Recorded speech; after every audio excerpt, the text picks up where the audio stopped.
Hello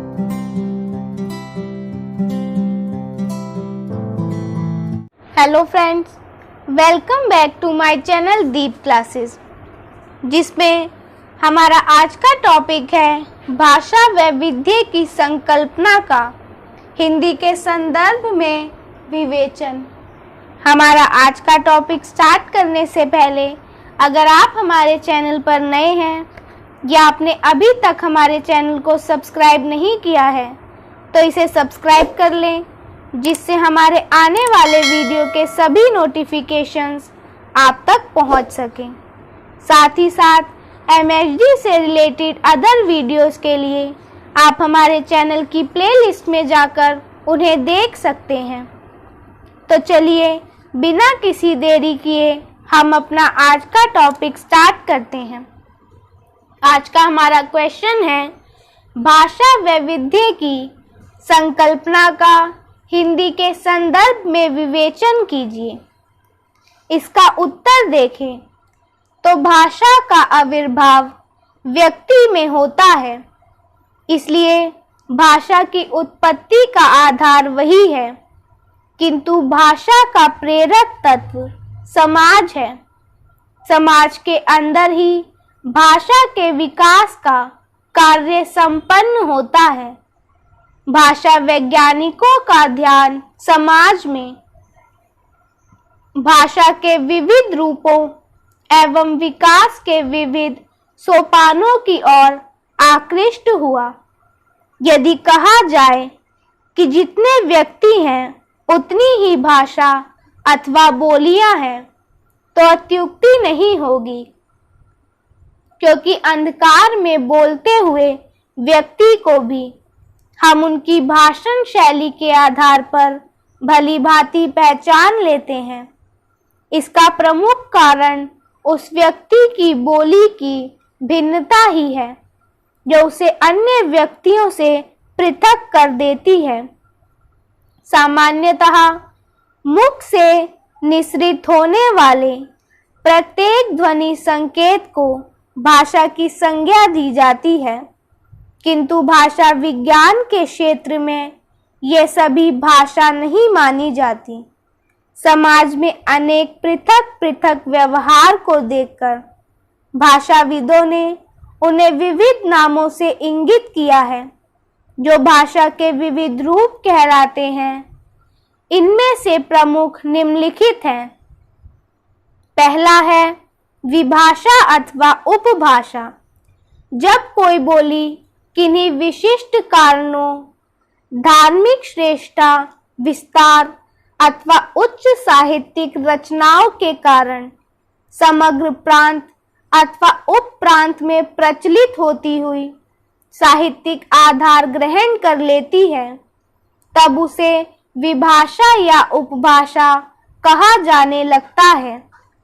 इसके विषय में भाषा विज्ञान कोश में कहा गया है कि विभाषा या डायलेक्ट किसी भाषा के उस विशिष्ट रूप को कहा जाता है जो किसी प्रांत विशेष अथवा सीमित भौगोलिक क्षेत्र में बोली जाती है, जो कि अपने उच्चारण, व्याकरण एवं शब्द प्रयोग की दृष्टि से अन्य परिनिष्ठित एवं साहित्यिक भाषाओं से भिन्न होती है, और यह भिन्नता इतनी पर्याप्त होती है कि उसे किसी अन्य भाषा से पृथक माना जा सके।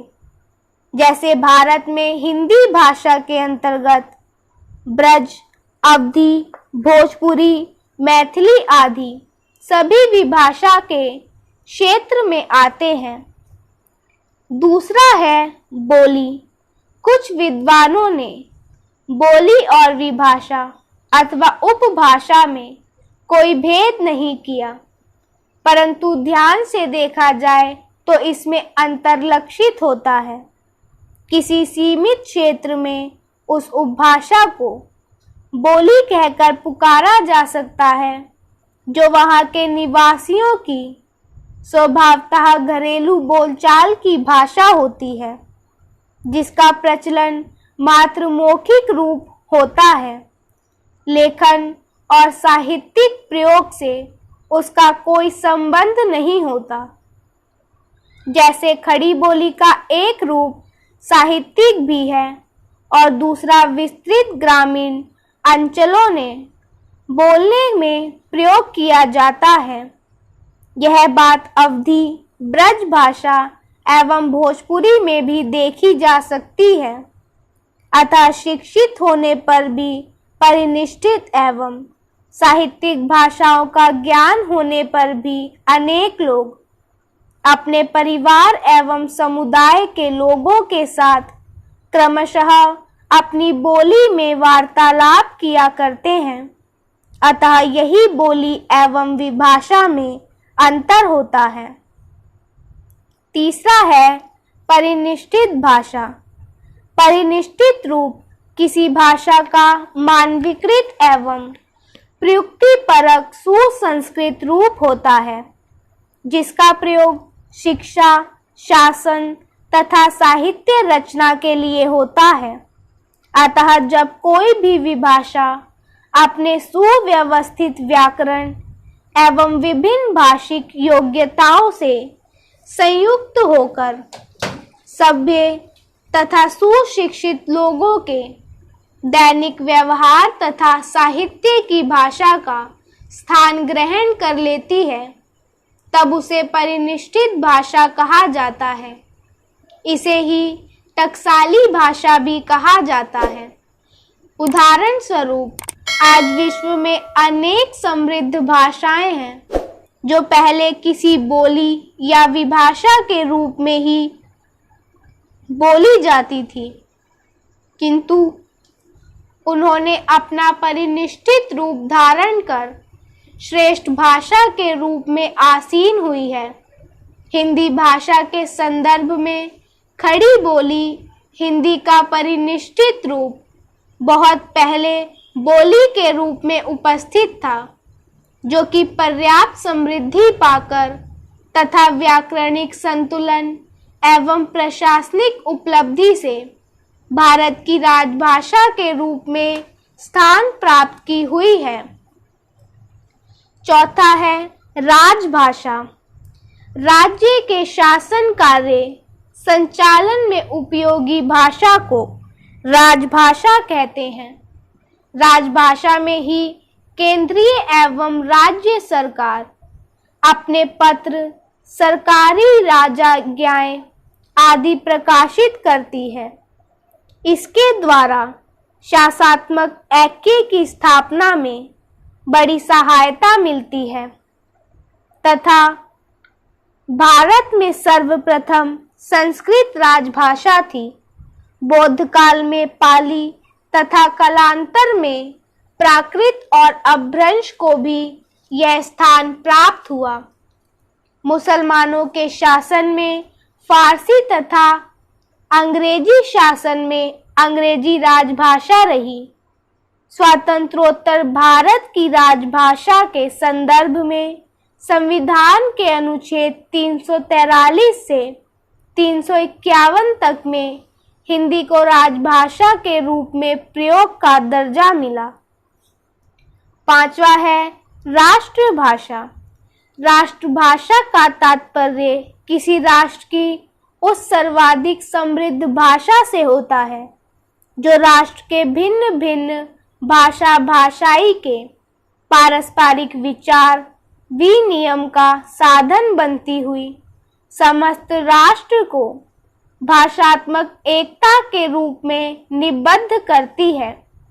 सामान्यतः किसी राष्ट्र में प्रचलित सभी भाषाओं को राष्ट्रभाषा माना जाता है, परंतु प्रत्येक प्रभुता संपन्न समृद्धशाली राज्य में कोई एक भाषा ही राष्ट्रभाषा के नाम से पुकारी जाती है।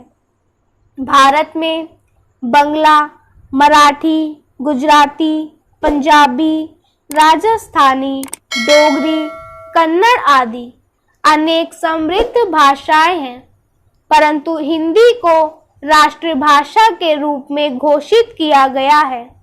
हालांकि इसके लिए संघर्ष जारी है।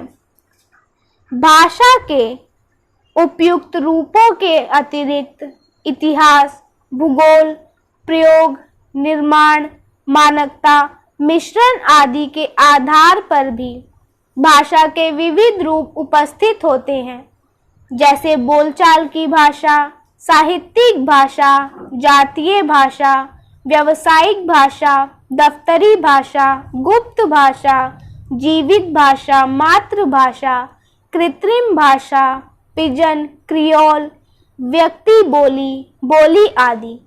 इस प्रकार भाषा वैविध्य समाज सापेक्ष भाषा में सूक्ष्म किंतु विकासात्मक परिवर्तन का द्योतक है। हिंदी भाषा के अंतर्गत पर्याप्त विविधता के बावजूद हिंदी भाषी आपस में संप्रेषण व्यवहार में समर्थ होते हैं तथा जिस प्रकार भारत विविधता में एकता का देश है, वैसे ही हिंदी भाषा भी विविधता में एकता की भाषा है। तो इसी के साथ हमारा आज का टॉपिक यहीं खत्म होता है, जिसमें हमने जाना भाषा वैविध्य की संकल्पना का हिंदी के संदर्भ में विवेचन।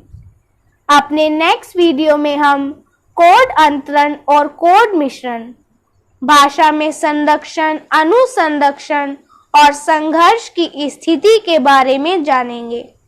तब तक के लिए अगर हमारा आज का वीडियो आपको पसंद आया हो तो वीडियो को लाइक एंड शेयर करें और हमारे आने वाले सभी वीडियो के नोटिफिकेशंस के लिए हमारे चैनल को सब्सक्राइब करें। Thank you for watching.